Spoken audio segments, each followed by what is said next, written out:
আল্লাহকে ভুলে গেলে জীবন থাকে না, আখিরাতকে ভুলে গেলে জীবন থাকে না, বানানে ওয়ালাকে ভুলে গেলে ও আর মানুষ থাকে না।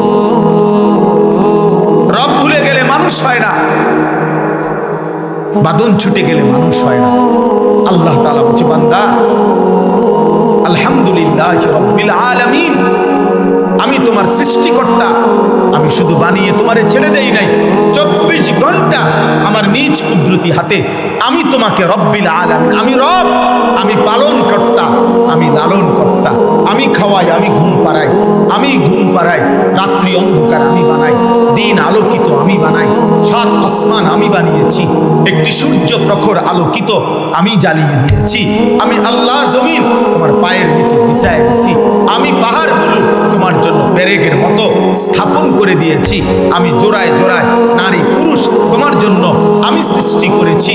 আল্লাহ বলেন, বৃষ্টি আমি নামাই, জমিন থেকে ফুল ফসল আমি উঠাই, আমার বান্দা দিয়ে এক এক লোকমা খাবার তোমার মুখে পৌঁছাই আমি আল্লাহ, আর এর জন্য আমার গোটা সৃষ্টি আমি ব্যবহার করি। তুমি আমার হাতে, তুমি আমার হাতে, তুমি ভেবো না আমি দুর্বল।